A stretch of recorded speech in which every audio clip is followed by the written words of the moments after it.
Bueno, ha terminado Chernobyl, la serie de la que todo el mundo está hablando ahora mismo. Así que veamos por qué y veamos por qué esas críticas, porque yo he leído en muchos lados que la ponen incluso como la mejor serie de la historia y está teniendo unas puntuaciones altísimas en IMDb y en Rotten Tomatoes y demás páginas de crítica y de valoración de películas y series en general. Si os digo la verdad, mi opinión, así humildemente, respecto a la pregunta que se hace en el título es no. No creo que sea la mejor serie de la historia, pero sí es muy buena. Así que vamos, recomiendo verla. Es una muy buena serie, pero no creo que vaya a estar entre las mejores de la historia. El guión está bien, la estructura de los episodios está muy bien, sabe continuarlos bien y alternar distintos momentos de la historia para narrar lo que está pasando. El reparto está muy bien, lo hace todo muy logrado y además la serie está muy documentada y es muy fiel a la realidad. Eso sin duda suma puntos. Y eso, toda la escenografía, la fotografía y tal, yo creo que cumple bastante bien. Ahora bien, volvamos sobre el tema de la fidelidad histórica. Esta recreación de Chernóbil está muy bien, parece muy aproximada a la realidad realmente y que se han tenido en cuenta muchísimos detalles. Pero para explicar por qué no considero Chernobyl una obra maestra, pues creo que podríamos tratar un poco cuáles son esos pequeños detalles que se han alejado de la realidad y que no son fieles a la historia. El principal es el personaje de Ulana Komiuk, una de las protagonistas que ha sido creada para la serie, pero eso no está mal, quiero decir, no es de primeras un fallo, no es un fallo en la recreación porque, bueno, a ver, es que estamos valorando una serie, no un documental. Pero el documental es otro género, la serie se puede permitir tomar ciertas licencias y este personaje ha sido una de ellas, así que bueno, no tengo en principio nada en contra de estas cosas.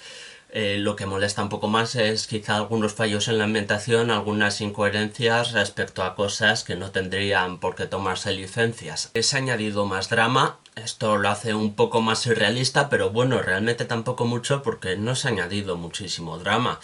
O sea, algunas palabras del discurso de Legasov, por ejemplo, el tema de los trabajadores del llamado Escuadrón Suicida que bajó ahí a la central, pues tampoco fue exactamente así, no poniéndose en pie ahí heroicamente, venga, yo me sacrifico por esto. Y luego el tema de la posibilidad del accidente que se contempla, o sea, una vez pasado el desastre inicial, la posibilidad de un segundo desastre que comentan en la serie que arrasaría buena parte de Europa y tal y cual, pues eso básicamente no era así, por lo que yo he leído, vamos, no es que yo sea un físico nuclear ni mucho menos, pero parece que realmente una vez pasada la catástrofe inicial y cómo afectó a toda la zona de Chernóbil, Pripyat, etcétera, pues no había tanto riesgo de un desastre de tal magnitud como el que pintan en la serie.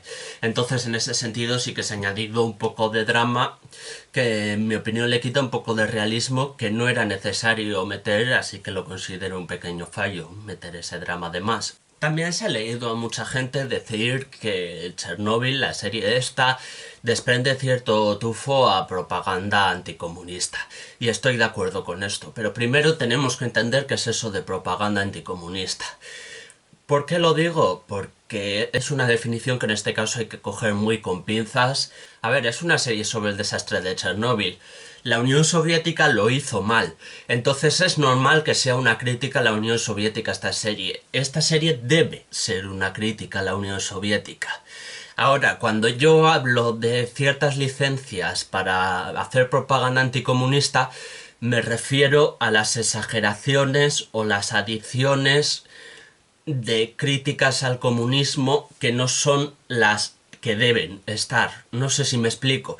O sea, hay una parte de crítica al comunismo que es completamente lógica, inevitable y que además hay que aplaudir, porque es verdad que la Unión Soviética la cagó en muchísimos aspectos con el desastre de Chernóbil. Pero también hay una parte de las ideas anticomunistas de la serie que no encajan, que están forzadas y que están directamente inventadas. Entonces analicemos esto poco a poco. Bien, lo primero que hay que decir es que la Unión Soviética actuó lento, en el caso de Chernóbil, actuó de manera ineficiente debido al secretismo que tenían.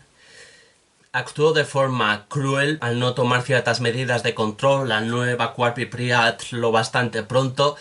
Entonces, en general, podemos decir que la Unión Soviética gestionó la crisis de Chernóbil de una forma ineficiente y cruel hasta cierto punto. Esto es, esta es la parte que hay que criticar. También es verdad que cortaron las líneas telefónicas y demás mierda por el estilo para mantener el secretismo, para que no cundiera el pánico, cosas que fueron completos errores y eso.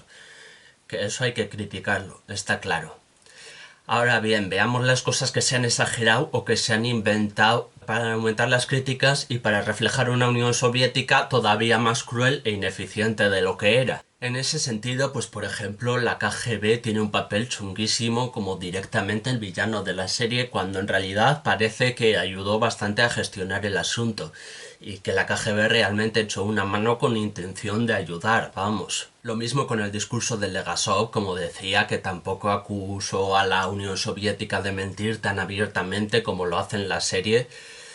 Pero yo creo que el clímax de toda la propaganda anticomunista, lo más criticado, lo que no tiene ningún sentido y revela un fallo histórico, un fallo de documentación y un fallo en general de la serie, es lo de Holodomor. A principios del episodio 4, una anciana en una granja menciona a Holodomor. Y yo creo que esto es una gran cagada que muestra cómo han intentado meter propaganda anticomunista aún al precio de distorsionar la realidad, de alejarse de la realidad y de quitarle sentido a la serie. De primeras, el término Holodomor fue creado en 1988 por el escritor Oleg Samusienko y la anciana lo menciona en 1986, así que solo eso ya es un error de ambientación, un error de documentación y una inexactitud histórica. Partiendo de ahí ya todo puede ir a peor. Lo que es indiscutible es esto. Luego sobre Holodomor sí hay cierta polémica sobre la hambruna que provocó Stalin y yo creo que no tiene ningún sentido a raíz de lo que sabemos en la actualidad que la anciana lo aborde de esta manera. Como si hubiera sido un episodio especial en la historia de la Unión Soviética, como si hubiera sido un genocidio, que es básicamente lo que implica el nombre Holodomor, ¿no? La idea de que hubo un genocidio intencionado para matar de hambre a la gente en Ucrania. Bien, por lo que sabemos en la actualidad yo creo que se puede negar esto. Al menos hasta cierto punto, al menos la teoría principal de Holodomor, al menos lo bastante como para que la anciana lo mencione de la forma que lo hace. A estas alturas sabemos que muchas cosas de Holodomor fueron inventos, algunos provenientes de los años 90 y de cuando se empezó a difundir más ampliamente el tema, pero algunos incluso provenientes de muchas décadas antes de prácticamente la época a la que se refiere Holodomor. Sabemos que Goebbels se reprodujo ciertos mitos e exageró ciertos aspectos negativos de la Unión Soviética para hacer propaganda anticomunista, porque básicamente era un nazi y estaba en el bando opuesto. Y sabemos que Goebbels para eso se lo encargó a su amigo William Randolph Hearst, que es una persona de la que ya he hablado en los vídeos sobre drogas. Curiosamente coincide también que está metido en la historia de las drogas, no solo en el tema de Chernóbil. William Randolph Hearst en la historia de las drogas inventaba noticias falsas sobre drogas para criminalizarlas, para demonizarlas. Y en el caso de Holodomor, pues puso fotos falsas de hambrunas de 1921, después de la guerra civil, etcétera. Todo tipo de documentos y testimonios falsos para crear la idea de que Stalin estaba matando a propósito a la población de Ucrania de hambre. Entonces vemos que lo que tiene en común William Randolph Hearst en la historia de las drogas y en la historia de la Unión Soviética es inventarse mierdas, porque a eso se dedicaba, vamos, era un magnate de la prensa. ¿A qué se va a dedicar? Entonces, a raíz de lo que sabemos hoy en día, no tenemos ninguna duda de que muchas fotografías, testimonios y cifras sobre los muertos en Ucrania en aquella época han sido brutalmente exageradas. Lo que creo que tampoco se puede dudar es que muriera de hambre mucha gente, tal vez tal vez nuevamente por los dos factores que comentaba antes sobre la Unión Soviética que también se dieron en esa época en Ucrania: ineficiencia y crueldad. Ineficiencia por no saber gestionar correctamente el tema del cereal, el tema de cómo los campesinos ricos, los llamados kulaks, acumulaban cereal, que los campesinos ricos serían algunos de los principales culpables de la hambruna que hubo en Ucrania, más que la Unión Soviética posiblemente. Y crueldad, pues por las extremas penas que ponían a quien robaran comida, etcétera. Entonces no me cabe la duda de que mucha gente murió en Ucrania por culpa de la ineficiencia y la crueldad de la Unión Soviética. Eso no se puede negar. Lo que sí se puede negar es que fuera un genocidio sistemático, que fuera realmente intencionado y que fuera a tan gran escala como dicen algunos que ocurrió. Entonces, pues en resumidas cuentas, yo creo que en el capítulo 4 no tiene ningún sentido que la anciana mencione Holodomor como un evento específico, porque no creo que en su cabeza, en aquella época en la Unión Soviética, pudiera ser Holodomor un evento específico, sino más bien pues una época de hambruna que se pasó en la historia de Ucrania. Bueno, al fin y al cabo, el punto de todo este debate era mostrar algunos fallos de Chernobyl, mostrar que tiene errores de documentación y errores históricos y que han sacrificado calidad de la serie en pos de hacer propaganda anticomunista. Aparte de eso, pues no sé, tampoco me ha parecido de 100% obra maestra. Quiero decir, si no fuera por estos fallos históricos, si no fuera por estas licencias, pues igual le daría un 9 en lugar del 8 que tengo en mi cabeza ahora mismo, pero tampoco le daría un 10, no sé. Quiero decir, personalmente esto ya es una opinión totalmente subjetiva y al margen de temas históricos y de temas de fidelidad a la realidad, pues tampoco me ha impresionado el reparto o la estructura de los capítulos como para considerar que merece un 10. Creo que es muy buena, realmente muy buena, pero no una obra maestra.